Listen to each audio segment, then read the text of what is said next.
Please subscribe my channel, like my video and share also.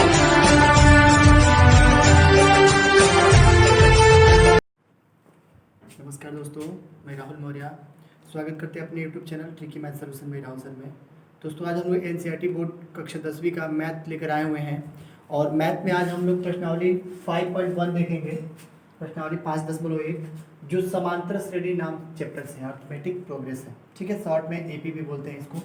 तो देखिए इसमें क्या है, पहला नंबर क्वेश्चन, पहले नंबर का पहला है कि प्रत्येक किलोमीटर के बाद एक टैक्सी का किराया, जबकि प्रथम किलोमीटर के लिए किराया 15 रुपये है और प्रत्येक अतिरिक्त के लिए किराया 8 रुपये है। ये पहला नंबर क्वेश्चन है और दूसरा नंबर भी यही लिख दिए हैं और दोनों पार्ट करके इधर साइड में लिख देंगे हम, ठीक है। तो चलिए सबसे पहले प्रश्न नंबर 1 को सॉल्व करते हैं हम लोग,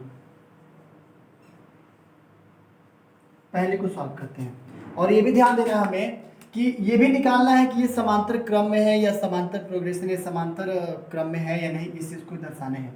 तो सबसे पहले देखिए प्रत्येक किलोमीटर के बाद टैक्सी का किराया, जबकि प्रथम किलोमीटर के लिए किराया 15 रुपये है और उसके बाद जब आगे चलते जाएंगे 1 किलोमीटर के बाद दूसरे किलोमीटर पे तो 8 रुपये क्या हो जाएगा, बढ़ जाएगा।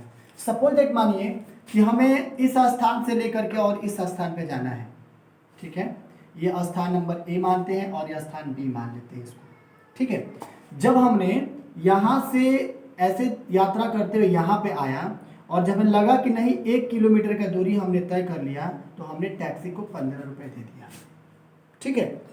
और जब 1 किलोमीटर दूरी हमने तय किया तो 15 रुपये टैक्सी का किराया बन गया। लेकिन इसमें यह कहा गया है कि उसके बाद यदि आप यात्रा करते हैं तो उस किराया से अतिरिक्त किराया और 8 रुपये लगेंगे आपके कुल यात्रा में। तो मान लीजिए हमने यहाँ 15 रुपये दिया। अब इसका मतलब ये है कि जैसे यहाँ से चल करके और इस बिंदु तक आएंगे हम तो ये आपका 2 किलोमीटर हो जाएगा और जब 2 किलोमीटर हो जाएगा तो आप लिखेंगे 15 + 8 इक्वल टू कितने हो जाएंगे, 23 रुपये हो जाएंगे। बात समझ रहे हैं आप? मतलब ये कि यदि इस स्थान से अगर बढ़ते हैं और आपको लगा कि नहीं 2 किलोमीटर हो गया टैक्सी का कुल दूरी, तो ये 15 और 8 रुपये एक्स्ट्रा जो अतिरिक्त किराया लग रहा है हम जोड़ेंगे इसमें, तो ये हो जाएगा 15 + 8 बराबर कितना, 23 रुपये। 15 + 8 बराबर कितना, 23 रुपये। दूसरे किलोमीटर पर इतना हो गया। अब तीसरे किलोमीटर पर आते हैं हम लोग, जब तीसरा किलोमीटर तो यहाँ पे हम दर्शा देंगे 3 किलोमीटर हमने यात्रा तय किया और जब 3 किलोमीटर यात्रा तय किया तो अब पहले किराया में हम कितना 23 है ना, तो 23 में हम क्या करेंगे, फिर से 8 को जोड़ेंगे तो 23 और 8 कितना हो जाएगा, 31 रुपये हो जाएगा। कितना हो जाएगा, 31। ऐसे क्रम में जब चौथे किलोमीटर की दूरी तय करेंगे हम तो उसमें आपका हो जाएगा 31 और +8 मतलब कितना, 39 रुपये हो जाएंगे। तो इस तरह से जैसे जैसे आगे बढ़ते जाएंगे वैसे वैसे किराया क्या होगा, बढ़ता जाएगा और अतिरिक्त किराया के चार्ज जो है उसको लेकर के, ठीक है। तो पहले में 15, 8 जोड़ा गया 23 और ये किया गया 31 और ये किया गया 39 हो गया, ठीक है। चलिए हम इस क्वेश्चन को सॉल्व करते हैं। तो क्वेश्चन को सॉल्व करने का मतलब क्या है कि 1 किलोमीटर के लिए लिया गया किराया, पहला आपका है कि 1 किलोमीटर के लिए, 1 किलोमीटर के लिए लिया गया किराया, लिया गया किराया, तो 1 किलोमीटर के लिए लिया गया किराया मतलब A1 हो जाएगा और A1 बराबर कितना है, यहाँ पे दे सकते हैं 15 रुपये। कितना हो जाएगा, 15 रुपये हो जाएगा। तो चलिए हम मान लेते हैं कि A1 इतना हो गया। अब ये बताइए अगर हम ये कहते हैं कि चलिए दूसरे किलोमीटर के लिए क्या होगा, तो दूसरे किलोमीटर के लिए यहाँ पे दूसरे किलोमीटर के लिए लिया गया किराया बराबर, तो यहाँ पे लिखेंगे लिया गया किराया, तो लिया गया किराया कितना हो जाएगा A2 ना, और A2 बराबर आपको पता है कि दूसरे किलोमीटर के लिए कितना हो गया, 15 और 8 कितना हो गया, 23 हो गया। तो यहाँ पे हम लिख सकते हैं कितना, 23 रुपये, ठीक है। अब आ गई बात तीसरे किलोमीटर के लिए, तो तीसरे किलोमीटर के लिए लिया गया किराया बराबर, तो यहाँ लिखेंगे लिया गया किराया, तो ये हो जाएगा A3 बराबर। अब देखिए तीसरे मीटर के लिए क्या, किलोमीटर के लिए 23 + 8 बराबर कितना, 31 रुपये। तो यहाँ पे लिख सकते हैं हम 31 रुपये।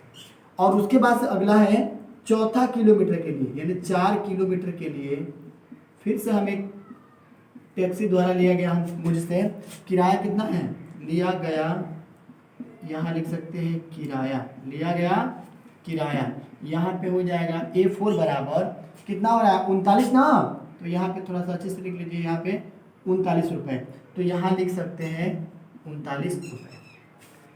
तो अब हमें क्या करना है कि इसको समांतर क्रम में है या नहीं, आप बुक में क्वेश्चन देख लीजिएगा, समांतर क्रम में बताएं।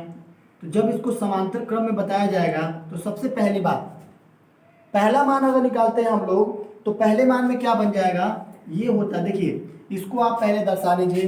तो जब दर्शाया जाएगा तो पहला आपका पहला बिंदु, पहला भाग यानी पहला किराया, उसके बाद से दूसरा किराया दूसरे किलोमीटर के लिए, तीसरे किलोमीटर के लिए हो जाएगा, और ये चौथे किलोमीटर के लिए हो जाएगा, डॉट ऐसे ही क्या होगा 8-8 रुपये ऐड करके चलते जाएंगे हम लोग। तो चलिए यहाँ देख लेते हैं। यहाँ पे आप देख सकते हैं कि A1 बराबर दिया गया कितना 15 रुपये, A2 बराबर दिया गया कितना 23 रुपये, A3 बराबर दिया गया कितना रुपये 31 रुपये, और A4 बराबर दिया गया कितना 39 रुपये। तो यहाँ पे हर एक किलोमीटर का मान निकाल लिया गया है। अब चलिए हम लोग देखते हैं कि समांतर क्रम में है या नहीं, इस चीज़ को जांच कर लेते हैं। तो पहला आप निकालेंगे पहले के लिए, तो ये हो जाएगा A2 minus A1 equal to, यानी कितना 23 माइनस 15 इक्वल टू कितना 8 हो जाएगा। दूसरा A3 माइनस A2 बराबर, तो ये हो जाएगा A3 की वैल्यू 31 और माइनस कितना 23 हो जाएगा, 8 ही हो जाएगा। और चौथा आप निकाल रहे हैं तो ये होता है A4 minus A3 equal to, ये हो जाएगा 39 माइनस 31 बराबर कितना 1। अब देखिए सबका अंतर बिल्कुल समान है, तो जब सबका अंतर समान है तो हम लिख सकते हैं क्या कि अतः यह समांतर क्रम में है, अतः यह समांतर क्रम में है। तो इस तरह से इसका आंसर ये हो जाएगा। ठीक है, आइए देखते हैं इसका सेकंड वाला। है दोस्तों, देखते हैं सेकंड नंबर क्वेश्चन क्या है। पहला आपने देख लिया, इसमें किसी बेलन में उपस्थित हवा की मात्रा जबकि वायु निकालने वाला पंप प्रत्येक बार में बेलन की शेष हवा का 1/4 भाग बाहर निकाल देता है। सपोज एक मानिए एक हम लोग बेलन बना लेते हैं। चलिए इस टाइप से हम बेलन बनाते हैं, एक यहाँ पे एक बेलन बना लिया जाए। ठीक है, इस टाइप से बेलनाकार वस्तु बना दी जाए, और मानते हैं कि इस बेलन में x हवा है। कितना है x हवा है। तो मान लीजिए पहले स्थिति में हमने ये प्राप्त कर लिया कि बेलन में क्या है x हवा है। तो ये बताइए बेलन में उपस्थित हवा की मात्रा, सबसे पहले अगर हम लोग सॉल्व करते हैं यहाँ पे, तो एक एक स्टेप समझिएगा। बेलन में उपस्थित कुल हवा की मात्रा, यानी हम ऐसा लिख सकते हैं बेलन में उपस्थित हवा की मात्रा A1 बराबर x मान लेते हैं हम लोग। मतलब ये कि हमने मान लिया कि इस बेलन में उपस्थित कुल जो हवा है वो कितना है x है। तो बेलन में उपस्थित हवा x है, तो वही तो बेलन में कुल उपस्थित हवा की मात्रा है। अब क्या की जा रही है कि किसी पंप द्वारा, मतलब दिया गया है कि पंप से प्रत्येक बार शेष हवा का 1/4 हिस्सा निकाल लेते हैं। तो मान लीजिए अगर हम इक्वेशन सेट करते हैं यहाँ पे, तो कुल हवा कितना x है, और इसी हवा में से हम 1/4 हवा शेष हवा के बराबर निकाल लेते हैं।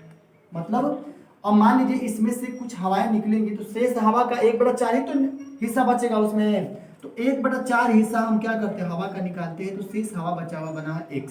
ठीक है, तो चलिए यहाँ पे लिखते हैं कि बेलन में उपस्थित हवा की कुल मात्रा कितना है A1 बराबर x लिखते हैं। ठीक है, पहली बार हवा निकालने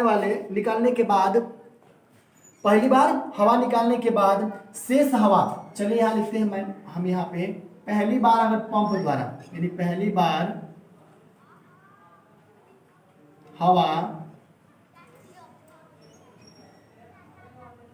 निकालने के बाद, पहली बार हवा निकालने के बाद शेष मात्रा बराबर, तो हवा का अगर शेष मात्रा निकालेंगे हम, तो पहले तो कुल हवा में से निकालेंगे। जब कुल हवा में से निकालेंगे तो यहाँ हो जाएगा x माइनस 1/4 x हो जाएगा। अब जब इतना हो जाएगा तो ध्यान रखिएगा, ये पहला आपका A1 निकला है, तो निश्चित रूप से ये जो निकलेगा वो आपका निकलेगा A2 निकलेगा। क्या निकलेगा? A2 निकलेगा। तो A2 बराबर निकालेंगे तो क्या हो जाएगा x माइनस 1/4x। अगर इसको हम लोग सॉल्व करते हैं इसी जगह पे, तो इसका गुणा इसमें करेंगे तो कितना हो जाएगा 4x होगा, ठीक है। और उसके बाद से माइनस इसका गुणा इसमें करेंगे तो क्या बनेगा x बनेगा, और संपूर्ण के बटे में कितना 4 इक्वल टू 4x में से ये घटाएंगे तो क्या बन जाएगा 3x और बटा में 4। यहाँ तक तो क्लियर है। अब देखिए पहली बार तो हो गया, और निरंतर क्रियाएं मतलब a1 है, a2 है, a3 है, a4 है, इस कंडीशन में लाएंगे हम। तो ये बताइए अगर यहाँ ये कहा जाए कि दूसरी बार हवा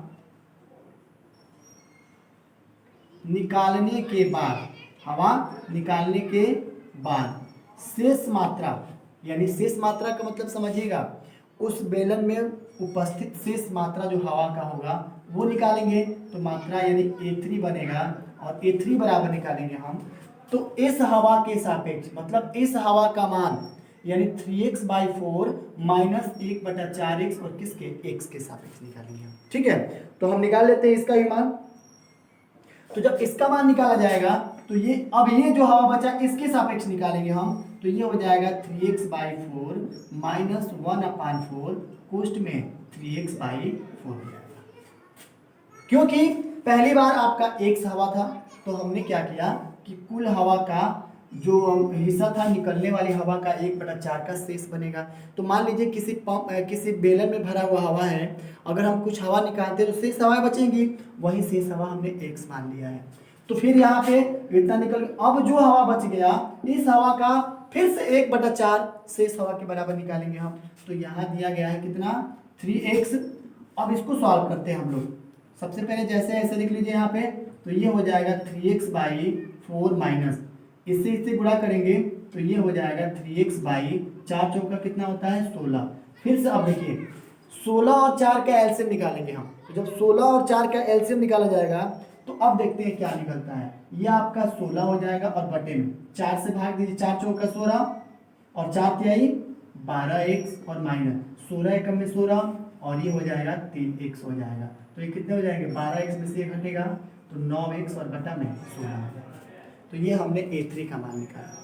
अब ये बताइए यहाँ पे अगर हम ये कहते हैं कि तीसरी बार हवा निकालने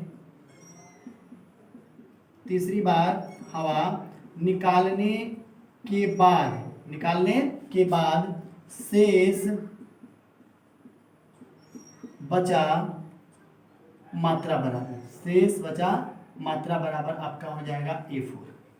और आपको पहले से ही बता चुके हैं हम कि यहाँ पे कितना आया है 9x ना, तो यही शेष हवाओं का मान बनेगा। मतलब A4 बराबर यहाँ पे लिखेंगे हम 9x/16 और माइनस शेष हवा का 1/4, मतलब अब यहाँ हो जाएगा इंटू में 9x/16 इतना कर लेंगे हम, ठीक है। तो अब देखिए यहाँ पे अब आपका सेम टू सेम 9x/16 उतारेंगे, माइनस इनसे गुणा करेंगे तो ये भी 9x हो जाएगा, डिवाइडेड बाई 16 चौका कितना होता है 64 होता है। ये हर एक स्टेप में बताते चले आ रहे हैं हम। अब देखिए इसके आगे चलेंगे हम, 64 और 16 का एलसीएम लेंगे तो 64 ही आएगा। 16 चौके 64 और 4 9 यहाँ पे 16 चौके 64 और 4 9 36 हो जाएगा। तो यहाँ पे 36x लिख लेते हैं, माइनस 64 में 64 से भाग देंगे एक बार में कटेगा और यहाँ पे 9x हो जाएगा। तो अब ये बताइए इनसे ये घटाएंगे तो कितना हो जाएगा, 36 में से 9 जाएगा, तो 36 में से 9 जाएगा तो ये आपका हो जाएगा 27, यानी यहाँ पे 27x डिवाइडेड बाई कितना 64। आप चाहेंगे तो x को देखिए हर बार लिखिए, हम यहाँ भी लिख सकते हैं, इस 9x को यहाँ भी लिख सकते हैं, ठीक है। और ये जो दिया गया है ये यहाँ भी लिखेंगे तो किसी प्रकार की कोई प्रॉब्लम नहीं है। तो अब हमें पहला पद, दूसरा पद, तीसरा और चौथा पद निकल गया।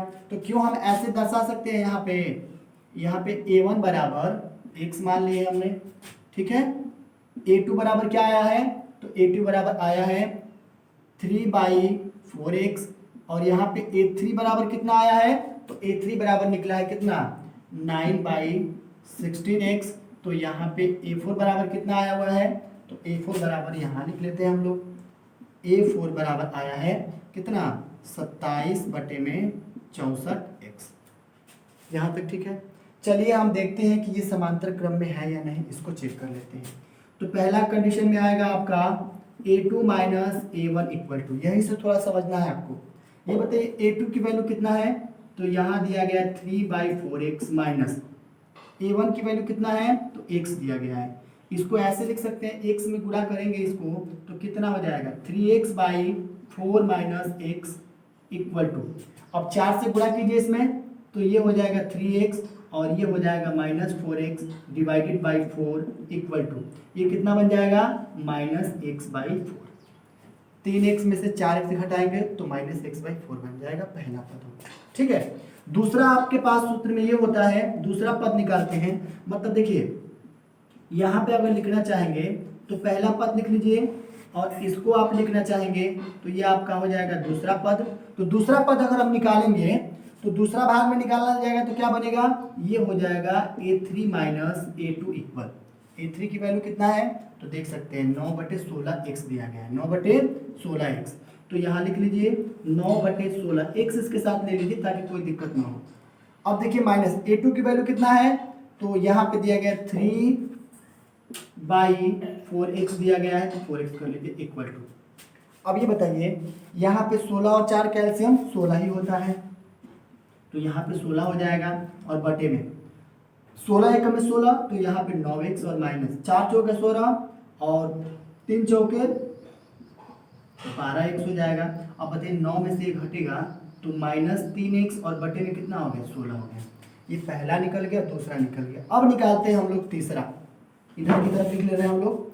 तो ये मान लीजिए ये हो जाएगा a4 minus a3 equal to, तो a4 की वैल्यू कितना है, ये आप देख रहे हैं 27/64x है, तो यहाँ पे लिखा गया 27/64, यहाँ x है तो x दे दिए माइनस, कितना घटाना है इसमें से 3, तो 3 वाला कितना है 9, यहाँ पे 9x/कितना 16, तो चलिए यहीं पे लिख लेते हैं हम लोग।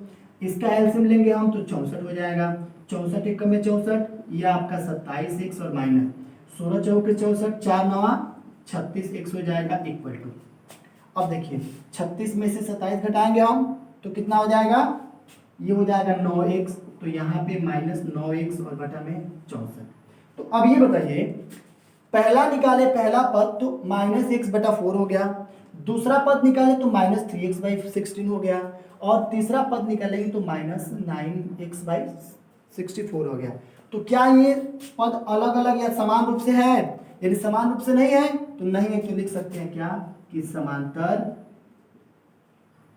यहाँ पे लिख सकते हैं हम लोग समांतर क्रम में नहीं है, समांतर क्रम में नहीं है। इस टाइप से इस क्वेश्चन को करेंगे, ध्यान रखिएगा ये पहले स्टेप में था तो इसको ऐसे नहीं लिखना है, अब सीधा इसके बाद से आप इसमें आइएगा और इसके बाद से ये आ जाएगा, ठीक है। तो इस तरह से आप क्वेश्चन को सॉल्व कर सकते हैं। आइए देखते हैं इसके अगला क्वेश्चन को। आइए दोस्तों देखते हैं अगला क्वेश्चन। अगला प्रश्न नंबर 1 का तीसरा है कि प्रत्येक मीटर की खुदाई के बाद एक कुआं खोदने में आई लागत, जबकि प्रथम मीटर की खुदाई का लागत 150 रुपये दिया गया है और प्रत्येक मीटर की खुदाई पर लागत 50 रुपये और बढ़ती जाती है। तो इस टाइप के क्वेश्चन के लिए क्या करेंगे हम, ये हमारा क्वेश्चन है तो बिल्कुल यहाँ पे एक दूसरे का मान बना लेते हैं। जैसे मान लीजिए अगर हम प्रत्येक मीटर की खुदाई के लिए अगर पूरा लागत लगा रहे हैं, माने 1 मीटर की खुदाई का जो लागत है वो लगभग 150 रुपये है, आपके बुक में दिया गया है। और ये कहा गया कि प्रत्येक मीटर की जब खुदाई हो रही है उसकी लागत में हम 50 रुपये और बढ़ा करके लेंगे। कोई मजदूर है मान लीजिए, वो कह रहा है कि 50 रुपये और बढ़ा करके लेंगे। तो इस चीज़ को लिखने के लिए क्या लिखेंगे आप कि सबसे पहले लिखना पड़ेगा हमें, चलिए यहाँ प्रश्न नंबर ये तीसरा देखते हैं, इसका एक और क्वेश्चन लिखे हुए हैं तो इसको हम अगला बना करके लिख देंगे, ठीक है। तो चलिए पहला आपका 1 मीटर, और देखिए 1 मीटर में आई लागत कितना है 150 रुपये है, और ये कह रहा है कि फिर इसके बाद से अगर आप खुदवाते हैं तो हम क्या करेंगे 50 रुपये इस पर अधिक चार्ज लेंगे। तो इस तरह के लिए क्या करेंगे हम कि माना 1 मीटर, चलिए मान लेते हैं कि 1 मीटर खुदाई के लिए लागत बराबर, यानी A1 बराबर कितना है 150 रुपये। अगर आप 1 मीटर की खुदाई करवा रहे हैं, यानी 1 मीटर की खुदाई की लागत यहाँ पे लिख सकते हैं, खुदाई की लागत लिख लीजिए, 1 मीटर की खुदाई की लागत A1 मान लेते हैं। और ये ध्यान रखिएगा A1 ही आपका A होता है, तो A1 बराबर 150 रुपये है। तो ये बताइए, अगर हम ये कहें कि 2 मीटर खुदाई की लागत कितनी हो जाएगी, तो 2 मीटर खुदाई की लागत आपका हो जाएगा A2 बराबर कितना 150 और 50 जोड़ते चलिए तो कितना हो जाएगा 200 रुपये हो जाएगा। ठीक है, तो ये बताइए फिर आगे चलेंगे हम, तो 300 मीटर के लिए क्या होगा, तो यहाँ लिखेंगे हम 300 मीटर खुदाई की लागत बराबर, तो 300 मीटर की खुदाई की लागत मतलब A3 और A3 बराबर कितना हो जाएगा, फिर से आ जाइए 200 प्लस 50 बराबर कितना 250 रुपये। यहाँ तक तो ठीक है, 250 रुपये। अब चौथे मीटर की खुदाई निकाल लेते हैं हम लोग, तो चौथे मीटर यानी 4 मीटर खुदाई की लागत मतलब क्या A4 बराबर, तो A4 बराबर क्या हो जाएगा, ये आपका 250 और फिर से 50 जोड़ेंगे हम तो कितना हो जाएगा 300 रुपये हो जाएंगे। ठीक है, तो हमने 1 मीटर खुदवाया तो 150 रुपये लगा, 2 मीटर खुदवाया तो 150 प्लस 50 रुपये ऐड करेंगे 200, और ऐसे करते करते 4 मीटर हमने खुदवाया तो टोटल 300 रुपये लग गए।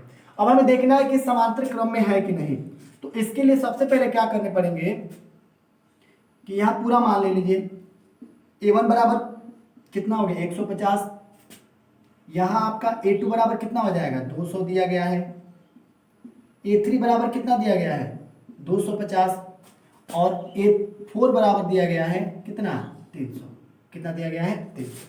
इतनी बात तो समझ रहे हैं आप। अब देखिए इसके बाद, अगर इसके बाद सॉल्व करते हैं, हम प्रथम पद निकालते हैं, पहला जो मूल लागत है यानी पहला भाग या पहला पद लिख लेते हैं, तो पहला पद निकालेंगे हम तो ये हो जाएगा A2 minus A1, A2 minus A1। A2 की वैल्यू कितना है 200, और इसमें से 150 घटाएंगे तो क्या बनेगा 50 रुपये हो जाएगा। दूसरा चलते हैं तो A3 माइनस A2 हो जाएगा, तो A3 की वैल्यू कितना है यहाँ पे 250 है, और ये भी आपका 200 हो जाएगा, तो कुल कितने हो जाएंगे 50 रुपये, ये भी हो जाएगा।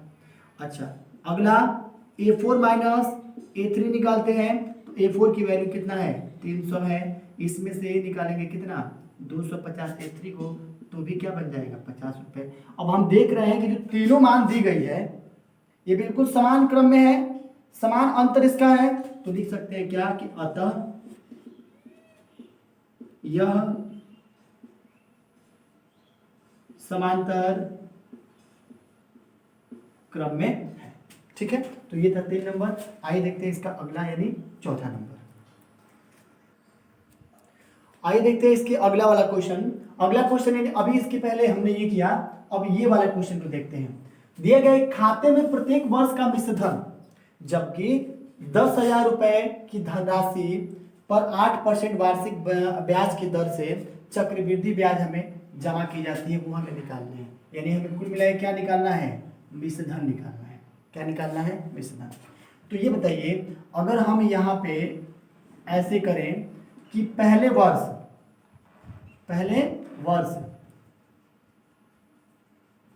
के लिए मिश्र धन बराबर, पहले वर्ष के लिए मिश्र धन बराबर, तो सुनिए इसके पहले एक और चीज लिख लेते हैं पहले। जैसे मान लीजिए यहाँ पे ए आप जानते ही हैं, ए आपका क्या होता है अमाउंट होता है, और अमाउंट को क्या बोलते हैं मिश्र धन कहते हैं। अमाउंट को क्या कहते हैं मिश्र धन कहते हैं। उसके बाद से पी जो होता है जिसको प्राइस बोलते हैं, इस प्राइस का मतलब क्या होते हैं, तो ये आपका मूलधन हो जाएगा। क्या हो जाएगा मूलधन। और आर आपको पता ही है, आर का मतलब होता है क्या रेट, और रेट का मतलब क्या होते हैं दर। ठीक है, टी इसको एन भी बोला जाता है, और इसका मतलब होता है क्या टाइम, यानी हम लिख सकते हैं टाइम, और टाइम इक्वल टू क्या बन जाएगा समय। तो ये था इसका बेसिक चीज़ है।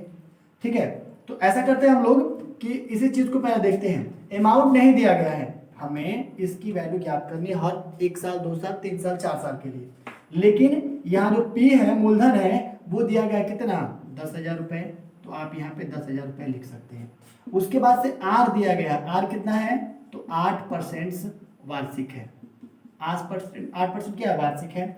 और एक और चीज टी भी दिया गया है, और वो टी कितना है कुछ नहीं तो 1 वर्ष मानेंगे पहली बार, तो पहली बार हम 1 वर्ष मानेंगे, फिर 2 वर्ष के लिए निकालेंगे, फिर 3 वर्ष के लिए निकालेंगे, ऐसे करते करते कम से कम 3 साल के लिए निकालेंगे हम। ठीक है, तो चलिए सबसे पहले शुरू करते हैं। यहाँ पे हम लिख सकते हैं यहाँ पे कि मिश्रधन बराबर मूलधन कितना हो जाएगा, ये आपका हो जाएगा 10,000। और सूत्र आपको पता है कि जब भी चक्रवृद्धि ब्याज निकालते हैं तो होता है क्या है, A बराबर P और कुछ में 1 प्लस रेट बाई 100 पर घातांक क्या बन जाता है, N बन जाता है। ये सूत्र होता है इसका। इस सूत्रानुसार अगर प्रयोग करेंगे हम तो A बराबर यहाँ पे 10,000, 1 की जगह पे 1 प्लस रेट कितना है यहाँ पे 8 दिया गया और बटे में 100। पहली बार हम 1 साल के लिए निकाल रहे हैं। तो जब पहली बार 1 साल के लिए निकाला जाएगा तो आपको पता है कि अगर इसको सूक्ष्मतम रूप में करते हैं तो ये आपका 4 हो जाएगा, तो ये आपका 50 हो जाएगा। ये अगर 25 होता है तो ये कितना हो जाएगा, तो इसका मतलब फिर से एक बार लिख लेते हैं यहाँ पे 10,000 और 5 एकम 5 2 कितना हो जाएगा, सॉरी 25 एकम 25 और 2 कितना हो जाएगा, 27 हो जाएगा। यहाँ पे 27/25 हो जाएगा। ठीक है, घातांक आप 1 दे दीजिए। यहाँ तक तो आप समझ रहे हैं। अब दूसरे स्टेप में अगर हमें मतलब ए निकालना है, अगर हमें ए निकालना है तो निश्चित रूप से जो ये वाला वैल्यू है इसको ऊपर ले चलते हैं और इनको नीचे लेके आएंगे। तो जब ये ऊपर जाएगा ये नीचे आएगा तो इनका आप गुणा करके देखिएगा। गुणा करने के बाद इसका जो न्यूनतम मान आ जाएगा वो 10,080, मतलब ऐसे निकाल सकते हैं इसको हम 800 रुपये। कितना हो जाएगा, यानी अमाउंट पहले वाला निकालेंगे हम लोग तो ये हो जाएगा 51 जहाँ सैकड़ा है 10,000, यानी 10,800 रुपये। आप इसका कैलकुलेशन खुद कीजिएगा। कंपाउंड इंटरेस्ट जानते ही है, चक्रवृद्धि ब्याज, उस वाले सूत्र पे रख के कीजिएगा। तो हम समझ सकते हैं ए बराबर इतना निकल गया और इसको हम मान लेते हैं क्या, A1 मान लेते हैं, सॉरी A2 मान लेते हैं। ये आपका A1 तो खुद ही दे दिया गया 10,000 रुपये। ठीक है, तो A2 निकल गया। अब दूसरे वर्ष के लिए निकालेंगे यदि हम दूसरे वर्ष के लिए, तो दूसरे वर्ष के लिए निकालेंगे तो वही बात रहेगी, लेकिन ध्यान रहे अब आपका अमाउंट इतना निकल गया। दूसरे साल के लिए निकालेंगे तो यहाँ पे 2 ईयर दे देंगे, तीसरे साल के लिए निकालेंगे तो आपका 3 ईयर हो जाएगा, और ऐसे करते करते सभी का मान आपको निकालने हैं। तो ये बताइए, तो यहाँ आपने पहले वर्ष के लिए निकाल लिया और यहाँ पे आप दिखा दीजिएगा पहले वर्ष के लिए, पहले वर्ष का मिश्रधन बराबर। चलिए अब यहाँ पे निकालते हैं हम दूसरे वर्ष का मिश्रधन बराबर। दूसरे वर्ष का मिश्रधन मतलब यहाँ हो जाएगा A3 बराबर। तो देखिए यहाँ पे पहले वर्ष का मिश्रधन आपने निकाला 10,800 हो गया, तो चलिए यहाँ पे लिख लेते हैं फिर से, ये हो जाएगा 10,800 1 प्लस 8 डिवाइडेड बाई 100 और यहाँ पे क्या बन जाएगा 2। ध्यान से समझिए बात को, यहाँ पे कितना है 2 बन गया। ये था पहले वर्ष के लिए और ये हो गया दूसरे वर्ष के लिए। A3 बराबर निकल गया। तो अब देखिए अगर दूसरे वर्ष के लिए निकालेंगे तो फिर वही बात रहेगी, यहाँ से कर दे रहे हैं हम, यहाँ पे 10,800 और ये हो जाएगा आपका कटाने के बाद 27 और बटे 25 पर 2 घात, और इनको सॉल्व करेंगे आप, इनका कैलकुलेशन आप निकाल लीजिएगा। तो सॉल्व करने के बाद हो जाएगा 12,597, 12,597। हमने इसको कैलकुलेट कर लिया है, आप खुद कर लीजिएगा। ठीक है, चलिए दूसरे वर्ष का निकल गया। अब यहाँ पे तीसरे वर्ष के लिए निकाला जाएगा, तो तीसरे वर्ष का मिश्रधन मतलब A4 बराबर इनका मतलब कितना 12,597 1 प्लस 8 बाई 100 और यहाँ पे 3 हो जाएगा। ठीक है, तो अब ये बताइए फिर से वही प्रोसेस रहेगा 12,597, ठीक है, और इक्वल टू 12,795 इंटू कर लीजिएगा, इंटू ये कितना हो जाएगा 27 और बटे पर 100 हो जाएगा, और ऊपर घातांक कितना रहेगा 3 रहेगा। ठीक है, अब इनका गुणा करने के बाद जो कैलकुलेशन आएगा वो भी लिखना होगा। तो ये हो जाएगा 15,869, यानी ये हो जाएगा 15,869 रुपये। अब ये बताइए यहाँ पे आपको A1 बराबर कितना है, तो 10,000 था। A2 बराबर कितना आया, तो अभी आपने A2 की वैल्यू लिखा है कितना 10,800। अब A3 बराबर कितना आ जाएगा, तो A3 की वैल्यू आपने लिखा है कितना 12,597 रुपये लगा लीजिए यहाँ पे। और अभी आपने A4 की वैल्यू निकाला, तो ये हुआ है 15,869 रुपये, 15,869। तो आपने A1 A2 A3 निकाल लिया। अब आपको आपके पास ये है कि आप एक दूसरे का मान निकाल लीजिए। A1 अब यहाँ पे हो जाएगा A3 माइनस यहाँ पे A2 हो जाएगा, और उसके बाद से यहाँ A4 माइनस A3 हो जाएगा। इसके हिसाब से आप यहाँ पे निकालेंगे, और निकालने के बाद आपको बताना होगा कि इनके बीच का अंतर समान है या नहीं है। आप कमेंट करके बताइएगा हमें, ठीक है। तो ये था प्रश्न नंबर 1 के चारों क्वेश्चंस। आइए इसके बाद देखते हैं हम लोग प्रश्न नंबर 2 क्या है। आइए दोस्तों देखते हैं प्रश्न नंबर 2 क्या है। प्रश्न नंबर 2 में दिया है कि दी हुई अर्थमेटिक प्रोग्रेशन मतलब समांतर क्रम के प्रथम 4 पद लिखिए, जबकि प्रथम पद दिया गया है A और सर्वांतर दिया गया है D। तो निम्नलिखित का मान निकालना है। निम्नलिखित का मान निकालने का मतलब क्या है कि हमने इस पे पहला देखिए, पहला नंबर क्वेश्चन में A बराबर दिया गया है 10 और D बराबर 10 है। दूसरे में A बराबर -2 है और D बराबर 0 है। तीसरे में A बराबर 4 है तो D बराबर -3 है। और चौथे में A बराबर -1 है तो D बराबर कितना 1/2 है। पांचवें में A बराबर -1/25 है तो D बराबर दिया गया है 0.25। ठीक है, तो आइए इसको सॉल्व करते हैं। सबसे पहले आपको पता होना चाहिए कि प्रथम पद, द्वितीय पद, तृतीय पद, चतुर्थ पद निकालते कैसे हैं। तो मान लीजिए एक नियम समझ लेते हैं। अगर हम प्रथम पद निकालते हैं तो किसी भी अर्थमेटिक प्रोग्रेशन में प्रथम पद आपका A होता है, ठीक है। अगर द्वितीय पद निकालते हैं हम तो द्वितीय पद जो होता है वो आपका A प्लस D होता है। और इसी में अगर हम तृतीय पद निकालते हैं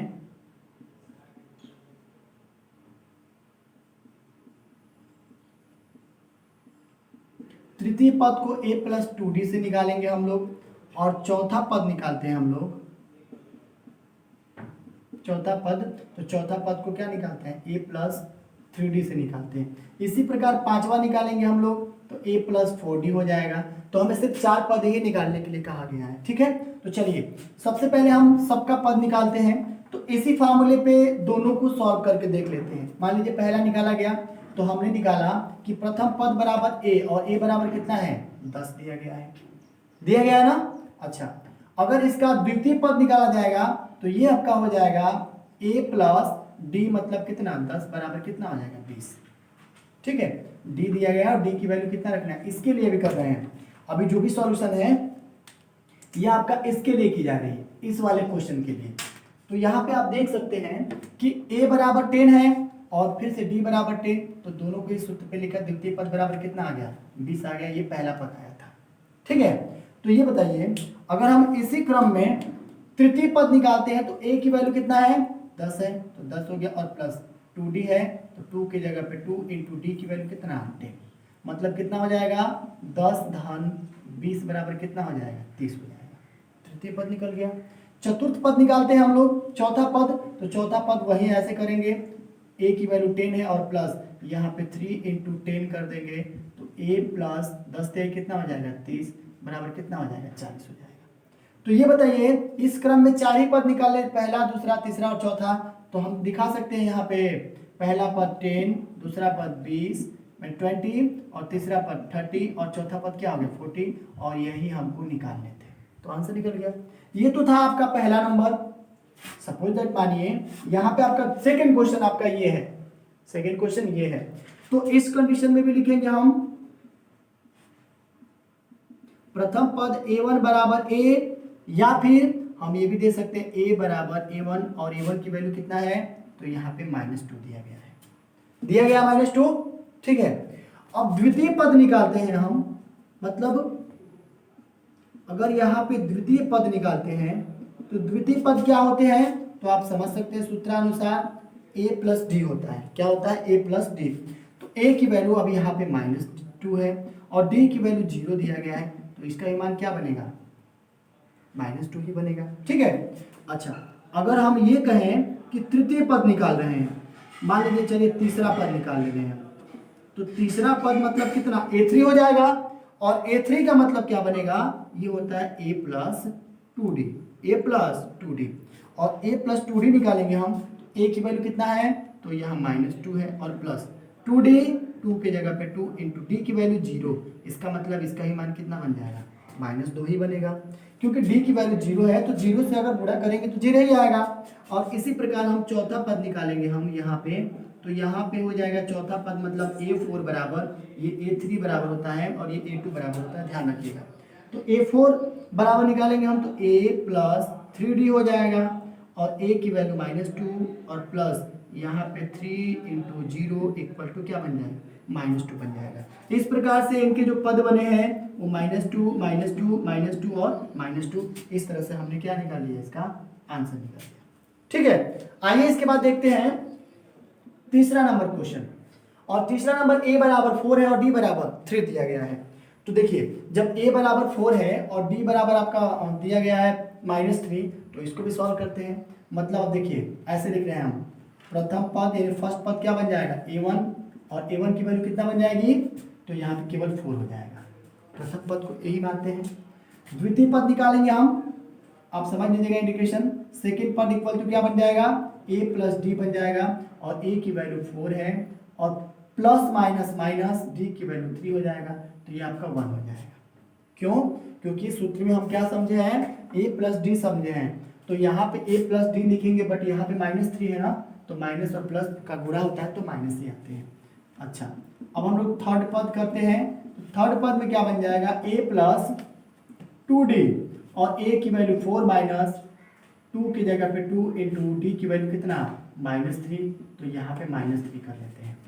ठीक है, तो क्या बन जाएगा यहाँ 4 माइनस 2 3 6। अब चूंकि देखिए यहाँ प्लस है, माफ कीजिएगा, तो 2 3 6 मतलब माइनस और प्लस माइनस ही हो जाएगा, 6 कर देंगे यहाँ पे, तो क्या बन जाएगा -2। अब लास्ट यहाँ निकालते हैं, चतुर्थ पद निकालेंगे हम लोग, तो ये बन जाता है A प्लस 3D।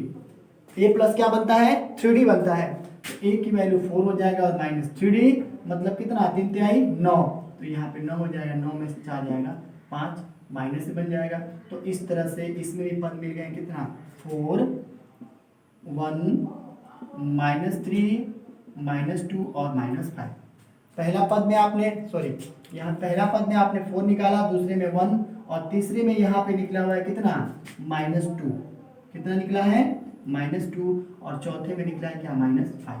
तो इस तरह से इसका भी क्या बन जाएगा, आंसर बन जाएगा। तो ऐसे ही आप क्वेश्चन कीजिएगा। इसमें हम बस 5वां नंबर बता दे रहे हैं आपको।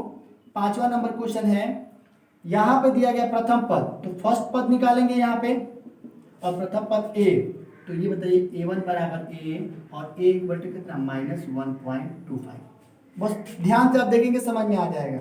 अगर हम ये कहते हैं कि सेकंड पद निकालिए इसका, तो सेकंड पद आपको पता है A2 और A2 बराबर क्या बन जाएगा, यहाँ पे हो जाएगा कितना, A प्लस D, तो A की वैल्यू -1.2 और प्लस, तो देखिए प्लस और माइनस माइनस ही होता है, अगर देखना चाहेंगे तो प्लस और यहाँ पे माइनस में 0.25 लेते हैं, तो फिर एक स्टेप बढ़ाने पड़ेंगे, -1.25 माइनस प्लस माइनस 0.25 हो जाएगा। इनका एडिशन निकालेंगे हम तो कितना हो जाएगा, -1.50।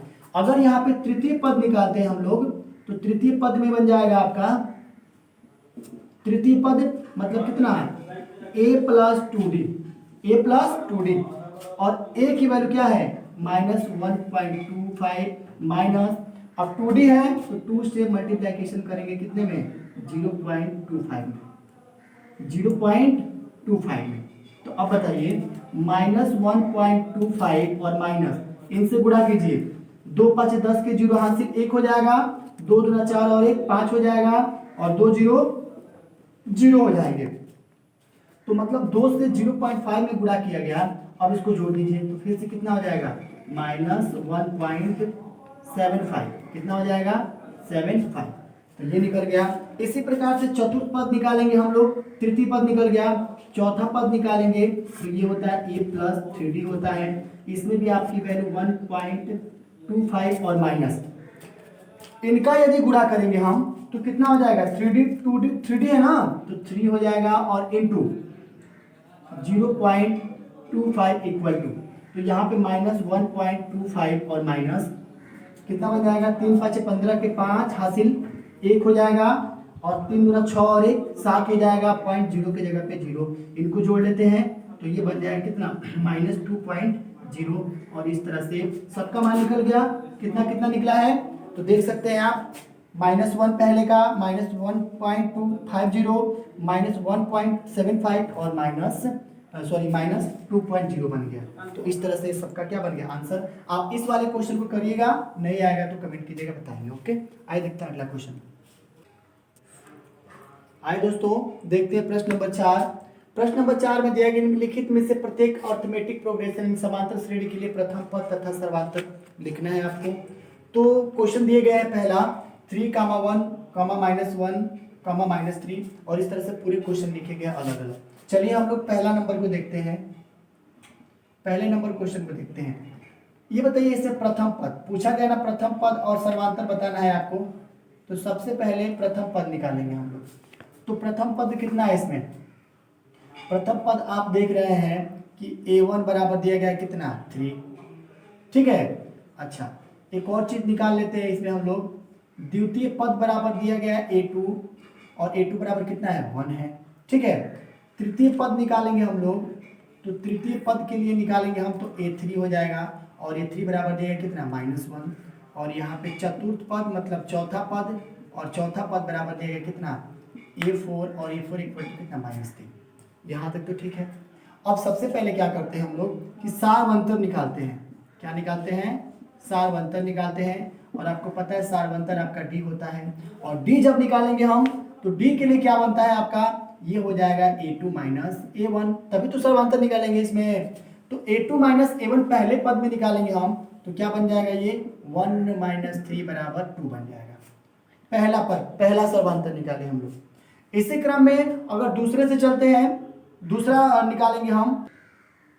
इसी क्रम में आगे देखते हैं। मान लीजिए सेकंड वाले क्वेश्चन में क्या है कि इसमें ये दिया गया, मतलब ये कि इसमें निकालना है a बराबर -5, ठीक है। तो अब इसमें आपको सारवांतर निकालने हैं, तो ये आपका सारवांतर d बराबर हो जाएगा इसमें से, मैंने -1 में से हमें घटाने हैं तो घटाना का सिंबल यानी माइनस का सिंबल लगाएंगे, लेकिन ऑलरेडी -5 में भी है तो -1 - +5 इक्वल टू कितना हो जाएगा 4। ये d बराबर कितना निकल गया 4 निकल गया, ठीक है। इसी प्रकार तीसरे नंबर में भी देख लेते हैं। तीसरे नंबर में आप देखिए थोड़ा सा इसको ध्यान से, इसमें से इसको घटाना है, मतलब ये सब प्रथम पद देख लीजिए। पहले आपका बनेगा प्रथम पद और प्रथम पद a बराबर कितना है 1/3, ठीक है। अगर हम इसका सारवंतर निकालें तो सारवंतर का मतलब होता है कि सभी जगहों पे इसका मान एक दूसरे के बराबर। सारवंतर d बराबर क्या निकालेंगे हम, यहाँ d बराबर पहले पद मतलब दूसरा पद यानी 5/3 माइनस इसमें से हमें घटाना है कितना 1/3। तो देख सकते हैं यहाँ पे समान है तो 3 उतार दीजिए, ऐसे 3 से भाग करेंगे 1 बार जाएगा 5 और 3 1 हो जाएगा, ये कितना हो जाएगा 4/3 हो जाएगा। तो इस टाइप से आप d निकाल सकते हैं, मतलब सारवंतर निकाल सकते हैं, ठीक है। इसी तरह से पूरे क्वेश्चन को करने हैं। चलिए इसमें हम ये एक लास्ट बचा है चौथा नंबर, तो चौथा नंबर देख लेते हैं। इसमें a बराबर प्रथम पद दिया गया 0.6, तो हमें d निकालना है और d बराबर होता क्या a2 -a1 और a2 की वैल्यू कितना है, यहाँ पे है 1.6 और माइनस करना है 0.6 को, ठीक है। अब देखिए जब इतना घटाया जाएगा तो d बराबर निकल जाएगा, मान इसका 7 में से 6 जाएगा 1 बन जाएगा और ये 1.1 हो जाएगा, 1.1 हो जाएगा। इस तरह से ये आपका सारवांतर निकल जाएगा। तो ये था प्रश्न नंबर 3 का प्रथम पद और सर्वांतर निकालने की विधि। आइए देखते हैं इसके बाद प्रश्न नंबर 4।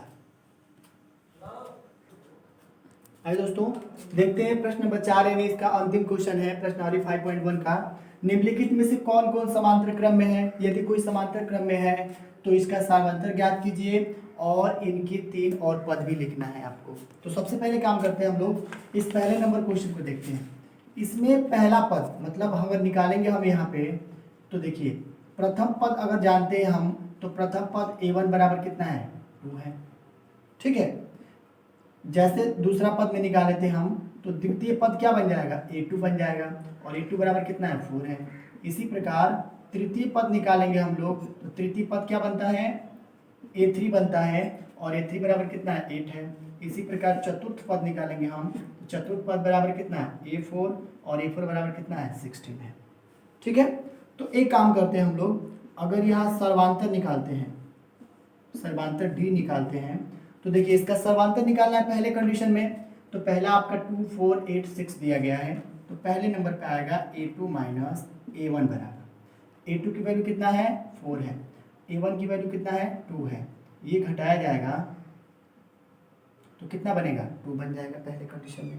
और दूसरी दशा में क्या बनेगा, तो यहाँ दूसरी दशा में निकाल सकते हैं हम लोग A3 minus A2, A3 minus A2 बन जाएगा। तो A3 की वैल्यू कितना है 8 है और A2 की वैल्यू कितना है 4 है, तो यहाँ हो जाएगा 4, ठीक है।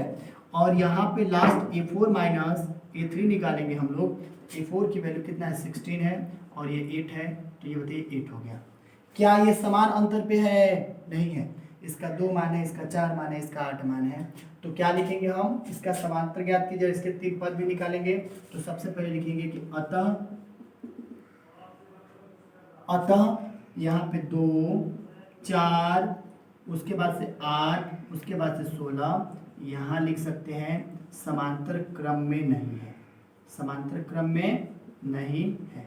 इस तरह से इस क्वेश्चन को सॉल्व कर सकते हैं हम लोग, ठीक है। इसका सेकंड देखते हैं हम लोग। सेकंड में पूछा गया है कि इसमें भी आपको सर्वांतर ज्ञात करनी है। तो सर्वांतर ज्ञात करने के लिए एक फार्मूला पहले सेट कर चुके हैं, प्रथम द्वितीय तृतीय, पहला पद ये हो जाएगा, द्वितीय पद ये हो जाएगा, तृतीय पद ये हो जाएगा, चतुर्थ पद ये हो जाएगा। तो इसके हिसाब से अगर हम निकालेंगे तो A1 बराबर 2 हो जाएगा और A2 बराबर कितना हो जाएगा 5/2 हो जाएगा। तो A3 बराबर कितना 3 हो जाएगा, A4 बराबर कितना 7/2 हो जाएगा। ये तो क्वेश्चन बन गया।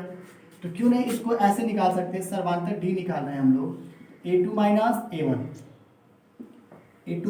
A1 निकालेंगे हम। तो A2 की वैल्यू कितना है 5/2 माइनस यहाँ पर 2 कर देंगे। आप फ्रैक्शन जानते होंगे तो सॉल्व कर लेंगे। इतना मतलब कैसे, 2 दूना का 4, 5 माइनस 4 और बटे में 2, 5 में से 4 जाएगा 1/2 हो जाएगा। एक तो ये मान निकल गया, पहला तो हमने 2 निकाल लिया, अब इसका ये निकल गया। अब बताइए A3 में से अगर A2 घटाएंगे तो क्या बनेगा। तो A3 कितना है देख सकते हैं, A3 3 है, तो 3 में से हमें घटाना है कितने को 5 और बटे 2 को, 2 तिहाई 6 और यहाँ पे 5 और बटे में कितना 2, तो ये कितना हो जाएगा 6 में से 5 जाएगा 1/2, ये भी 1/2 और ये भी 1/2 निकल गया। तो आइए लास्ट चेक कर लेते हैं हम लोग। लास्ट में आपका हो जाएगा A4 माइनस A3 और ये निकालेंगे हम, तो A4 की वैल्यू कितना है 7/2 और यहाँ पे 3 हो जाएगा इक्वल टू 3 दूना का 6, 7/2 माइनस कितना, सॉरी यहाँ पे 3 दूना 6 हो जाएगा ना, तो यहाँ पे लिख सकते हैं हम लोग 7 माइनस 6 और बटे में 2 बराबर कितना 1/2। तो देखिए सर्वांतर हमने निकाला तो 1/2 1/2 1/2 सबका निकल गया सेम, और जब सबका सेम निकल गया तो हम लिख सकते हैं क्या कि अतः यह समांतर क्रम में है, अतः यह समांतर क्रम में है। इस तरह से हल कर सकते हैं, इसको आप हल कीजिएगा, ठीक है। और इसके बेस पे हम इस वाले क्वेश्चन को बता दे रहे हैं, ठीक है। तो जैसे मान लीजिए ये आपका अगला क्वेश्चन रहेगा।